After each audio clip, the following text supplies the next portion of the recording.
Alec Miller here, founder of Rose and Rogues, and today we're looking at new features in EmberGen 1.1, namely how to parent emitters and shapes and forces to your custom animations. This is a super useful feature that brings EmberGen to the next level in my opinion. When this video releases, EmberGen 1.1 might actually not be out yet, but you can download the beta version if you already own EmberGen. And if you don't own EmberGen, then I would recommend going to the link below in the description, and it lets them know that I sent you and I get a very small kickback as a reward. It's like a reward. So EmberGen tutorials are how everyone's finding our channel. This is what the algorithm is telling me you guys want. However, we have a lot of other content here at Rose and Rogues that I think you would also love. We are working on our own short film that you guys can follow along the production journey with. And we also go live every Friday to give you guys updates on that, as well as just kind of talk about the industry and our thoughts on creativity and VFX and filmmaking as a whole. If any of that sounds interesting to you, please hit subscribe, and I highly recommend checking out some of the other content we have. So now that you know about some of the other content we have, let's jump in to the tutorial.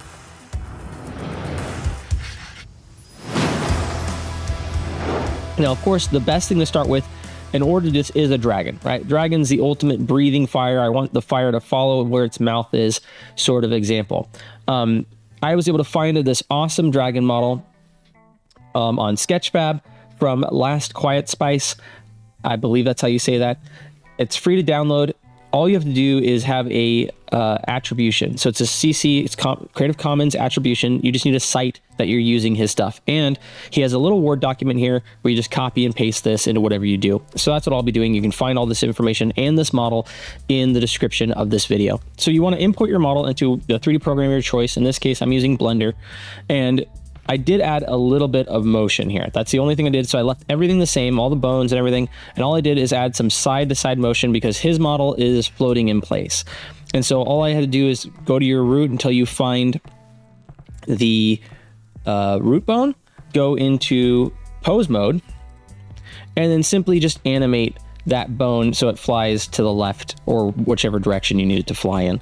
So that's all I've done to this model as far as customization. And that's just so we can see it moving in EmberGen and match it up here. So that's it. After that, you just export as an FBX and leave everything the same. Do not check apply transform. This breaks everything. But otherwise, you can just leave this all the same. And this is pretty much the same for any 3D program you're using. So now that you have your FBX, let's just open a new project. Now, if you feel like you're lost already, if you don't know where to look in EmberGen, I've already made an EmberGen beginner's guide. I highly recommend starting there. That's a great place to learn the ins and outs and how to import models, export models, and do anything else you need. This is going to be a little more of an advanced tutorial, so I'm going to skip over some of the super duper beginner stuff. So what you want to do is import. You can just right click anywhere in the node graph and grab your import. And this is a great thing to find whatever you're looking for. If you're not exactly sure where something is, you can just right click this. The other thing you can do is look at your imports. So what's really cool is if you want to know what you can plug into something like a force, you can simply drag this out and that tells you everything you're able to plug into it. Or if you have something like an emitter shape, you can pull that out and that lets you pull in whatever you want. And it will only show you the compatible nodes, which is really useful. So we've imported. We have our import node. We need to find our directory with our dragon in it, which for me happens to be here. I'm going to grab my dragon breath, move FBX, and import it. It's going to take a half second to import. Wait, now that it's there, chances are it's not going to be quite the right size or the right position. That's fine. What we're going to do is just kind of get this to a relative scale that we like. Let's 10x it up. That looks like it's going to be too big. And the other thing I want to do is, this is a pretty quick animation here. I don't want it doing the full thing. So I'm going to have this be offset, frame delay -100. So I'm getting rid of a bunch of frames at the beginning and starting partway through. If you notice, the origin where he would start is over here and my box is over here. So let's just drag him this way. Now hit play. All right, it's kind of flying through the box. This box obviously isn't going to contain anywhere near enough fires. So we're going to go to our simulation node, and then we're going to go to domain, and we're going to increase the size of the domain. Now, as you increase this, know that it's going to be more taxing on your VRAM. So if you don't have a very big graphics card, you might want to keep this smaller and shrink your model instead. I happen to have a 3090 Ti in here, so we should be fine. I don't need this to be quite so tall. That's probably good. And I kind of want it way longer. Okay, so I think this is going to be pretty decent. It's probably a little bit more, the dragon's probably a little too big still, so I'm going to go back to him and quickly shrink him down a little bit. So we just did a general 10x size, but there's a more subtle scale here which lets you get more specific. So we're going to do that 50%, and now that's a more reasonable dragon size, I think. So if I hit play, you can see it's slowed way down because of the size of my simulation. So let's move our dragon back into place here where it's going to be breathing fire where we want. And now that the dragon's so small, we can shrink this down to a much better size. Let's see that, and then Y, and then the Z can be really small because that's a height here. Okay, let's try something like that. That's a lot more reasonable, and it's going to play back a lot faster. So now if I hit play, flies up, breathes fire. Okay, cool. So I'm just going to move this over a tiny bit so that way when he's breathing the fire is when he's in the box. All right, perfect.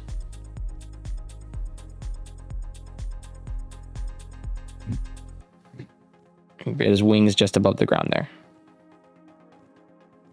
That's exactly what I want. All right. Now that we have this all set up, how do we get the parenting going? Well, first and foremost, we're going to be using a particle emitter and not the emission volume over here in our node graph. Very similar, but also incredibly different. Both are emitting fuel that then is lit on fire, but in this case, the fuel is coming from particles which are coming from the shape, rather than the fuel coming directly from the shape. We have a particle emitter. Instead of having a primitive here, which is the default, we're going to make this a sphere. As you notice, it's super big compared to our dragon, so we're going to make that tiny. We're going to make it like 0.3, or maybe even smaller. We can make it like 0.03. All right, let's try 0.05. That looks about right. So now, how do we get this to the dragon? Well, what's really cool about the dragon we already imported is if we go to control, this is a new tab in the import node, there is all the bones. And so any of these bones we can use as a controller. We can also use the mesh as a controller, but as you can see, we only have one big old mesh. So what's better is to use one of your bones. And here I can type search for fire, and there we have fire breath. And so he's already thought up ahead. Good job, Last Quiet Spice, that will probably want to parent something to a fire breath, and that fire breath will need its own bone. But you could easily use a jawbone, or you could use whatever other bone you need to attach this to. So now that we have that bone, you'll notice as soon as I check that, a new output of our import node pops up. And that is a control point, but there's nowhere to plug it in. So great. What do? Well, we want to go to our primitive shape and then check import control, which is a new option that allows you to import a control. And it's as simple as just linking those up. So we're going to take our import node, take our fire breath bone output, and link that to our import control. And now, if you notice, our fire node has moved, our little ball has moved over to there. And here's what's so cool about this, is it's already working sort of, but we can move this to wherever we want it to move. So now we've moved it to the front of its mouth, and it will still stay relative to that bone. So you can have it be offset, which is incredibly useful, because a lot of times you might have a bone in the place that you want something parented to, let's say a fist or something, but you don't want to have the fire be coming out of the middle of the fist, right? You might want the fire be coming out in front of the fist or around the fist, in which case you wouldn't want to be on the node, you want to be offset. So it's really great that you can just have that be its import coordinates and then offset it however you need. So now that we have this offset, how do we get the rest of this going? I mean, to be honest, you could probably stop the tutorial there and you have it more or less figured out. But if you want it to go in a certain direction, like in our case, we're gonna have to make some adjustments. So there's multiple ways to have something go in a certain direction. And number one, in the case of an emitter, a particle emitter, is to use initial forces and then instead of velocity from position, choosing a velocity cone. And that's going to emit this in a cone shape in a certain direction. The other thing I'm going to do is, because this pretty much needs to reset right after we breathe this fire, I'm going to pause it there, and I'm going to hit our replay button. And rather than loop, I'm going to choose repeat. And then I'm going to drag this to where I want it to repeat. And what that's going to do is just repeat the timeline every time it hits that point, which is really useful if you're just doing kind of what we're doing here in testing out stuff and just want it to keep playing back without having to hit R over and over and over again to reset. So here we have the fire coming out in front of its mouth. It's mapped to the mouth, but it needs to go in a direction. So we have done our velocity cone, and then from our velocity cone, we're going to choose a cone spread. Let's drop that way low so it's not spreading all over the place. Okay. And it looks like it's sort of coming off maybe the side here. Yeah, from the origin of our, from the origin of our primitive shape. So all we have to do now is change our primitive shape's direction. So we can grab a gizmo, just rotate it where it seems to need to go from where it is now. Hit play. Okay, that's getting there.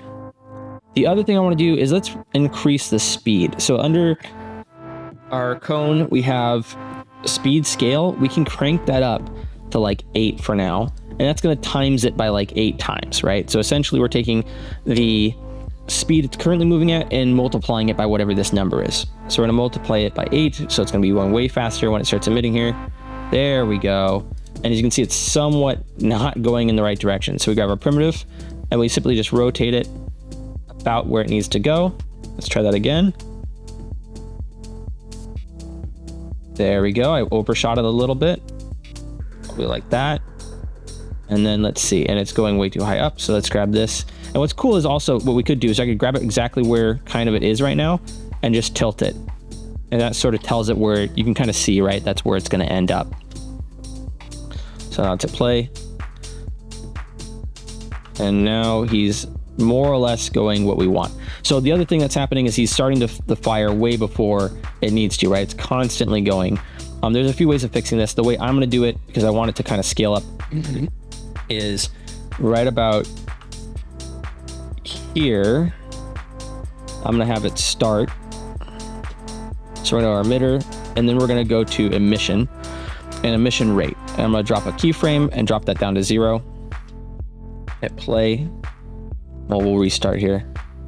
And then once it gets to where we want it to go here, we're gonna have that crank way up to like, let's say 50,000 or something. And that's gonna add another keyframe automatically. And now if I play, it goes from 0 to 50,000. Maybe we can have that offset a little more so it kind of happens a little more slowly. And then there's gonna be a point where he closes his mouth right there. We probably wanna hit another keyframe and then have it die off shortly after. So let's have it be like that, and let's drop it back down to 0 again. Actually, let's hit play. There we go. Now let's drop it down to 0. And now we have our kind of start, beginning, and end of the fire breath. So let's check that out real quick, see how that looks.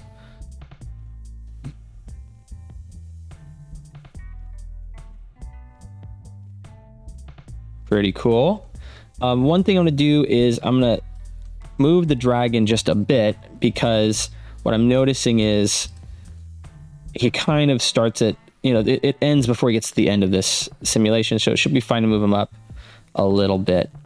And then I might make the simulation a little taller, so that way it is going to contain more of the model. Okay, play. All right, there we have it. So far so good. Let's add a few more details to this, just because it's fun to do. If you already know what you're doing, congratulations. Now you know how to parent stuff. I'm going to show you another way to parent this as well. Another way to have this go in this direction. So we are using a cone emitter and having it emit in a certain direction, and then increasing the speed scale. But if we didn't want to necessarily mess with the speed scale, if that was a limitation for some reason, or we didn't like the results that was getting us, what we could do, is I can turn that speed scale back down to 1. And instead what we can use is a force. So I'm gonna grab a force, I'm gonna grab a force line. And then what we're gonna do is the same exact thing. We're gonna click on the force line, we're gonna click on our transform and then import control. And then import control from the exact same place. And as you can see, it wants to send it off sideways. So same deal, we're gonna rotate it. Now I could just rotate it here if we wanted to. And we might do that, might do 90 if we wanted to be more precise. Or like I said, you can use the gizmo. So here we have it rotated 90 degrees. Let's see.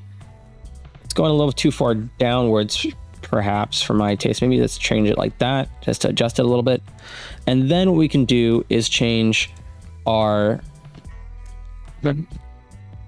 push strength to make it a little higher. And so now what that's going to do is push it in a certain direction. Now you'd be really careful with this because a little bit goes a long way. So there you can see it's kind of pushing it in that direction, but there's a few problems I have with the push strength. Problem number one is it's just doing it forever. So if we had this particles lasting longer, so let's increase their lifespan. You can see it's just forever pushing it in that direction, and it just keeps going forever and ever. So what we can do is actually put a fall off on this. And that's one of the things I'd recommend doing. Under general, at the very bottom of your general tab in your force node, if you go down to fall off, you can choose. So we can choose cubic or quadratic. I typically like cubic. It's like a reverse square sort of deal. And that's going to show now when it stops pushing in a certain direction. And as you can see here, we're just creating like a ton of fire. But what we can do is control the fall off. So when it comes to that, you can choose the inner bounds and the outer bounds. So that darker area is sort of the limits of it as it goes down to 0. And this is where it's more or less at 100, right? So we want that 100 to be pretty narrow and it to fall off pretty quick. Now, as you can see, it's still a very long line. That line, if it's in this line, it's kind of a forever line. And so what you need to do there is use a line segment. And what that's going to do is limit it to a certain size. And you can choose how long that segment is. And now you can see there's a little cap where there's a fall off there too. So now it's only going to be pushing it as long as it's within this cone, this cylinder, I should say. And that's not a half bad effect. I like using a mix of these two.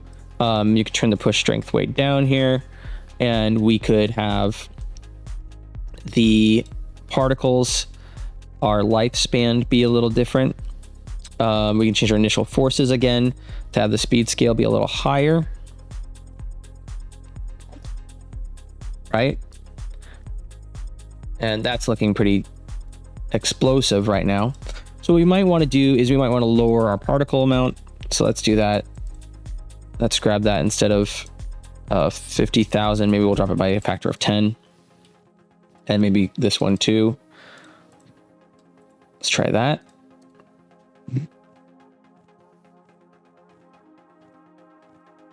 Still a lot of fire. One of the other things we can look at is in our simulation. There's all sorts of forces here that we're messing with.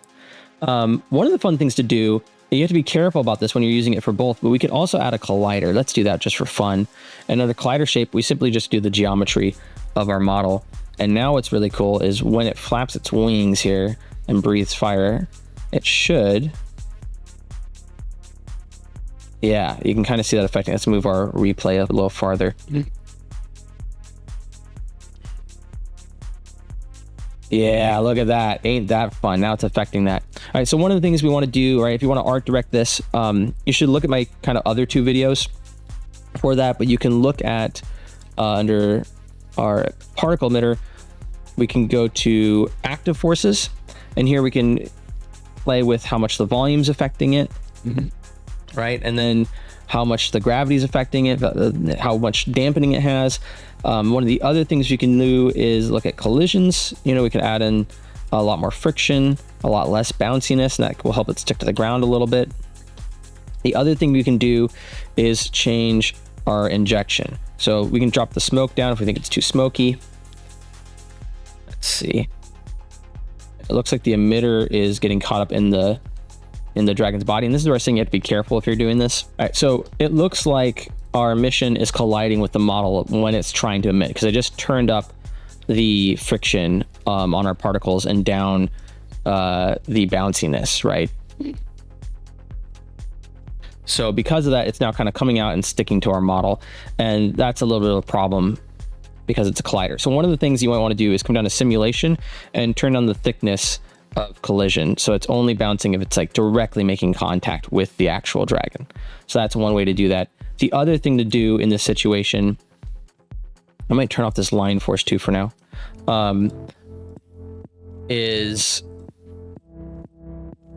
move the primitive where you're emitting from a little bit off. You can always adjust this as needed. You can adjust your model as needed, but it looks like it's just too big of an emitter and it's running into the dragon here. So let's try that. Let's see how it happens there. There we go. Now we're avoiding all that. That's still pretty bouncy. The other thing we can do is look at our initial forces. It might be too high at 6 times, so we can turn it down to like 3 or 4 times, see how that goes. There we go. That's looking a little better. Maybe turn it down to like 2 times, see how that goes. Yeah. So now we're getting a good dragon's breath that does kind of cover the ground and coat it, but it isn't exploding all over the place. Wow, that's fun. And also, if you notice there at the end, we're going to stretch this out a little more frames. It should also be affected by the wings when they float, when it does that. I mean, I could keep art directing this more and more, but that's just to taste, right? And if you need some of that information of how to make it look the way you want, check out one of my other tutorials. The only thing that's left to do is when you go to export your VDB, just link that transform from the VDB to the transform of your import node. And what that's going to do is when you bring this VDB in to the file that this FBX came from, if you bring them both into the same project file, everything should line up nicely. It's a wonderful feature. It wasn't in my old tutorials because for the very first tutorials it wasn't there, and for the later tutorials I just missed it. But now that that's there, use that all the time. It's a great little trick to just have everything line up exactly the way you need it to the first time. If things aren't working still, you might have to nudge it still just a little bit, but I find this works out really well. And there you have it. That's how you make a, I say, professional, dare I say, fire breath, linked, directable, pointable flame in just a matter of minutes. Obviously, you could art direct this a lot more, and I would recommend you do that. If you are into VFX, if you're into simulations, if you're into short filmmaking, hit subscribe, because this channel has so much more to offer than just EmberGen tutorials. I get that that's why you're here, but check out some of the other stuff. I mean, you're getting all this great knowledge for completely free. So just check out some of the other stuff we do, and I really appreciate it if you'd leave a comment letting me know what you'd like to see me cover next. It doesn't have to be EmberGen, by the way. It could be GeoGen. It could be X particles. It could be some crazy effect that you've just always wanted to do. I've been thinking about recreating the Nightcrawler effect from X-Men, where he teleports and whenever he poofs away, it's this cool little wispy smoke. Is that something you guys be interested in, or do you not care and just want to have more importing and exporting out of EmberGen? Let me know in the comments below. Thank you so much for watching, and I'll see you in the next one.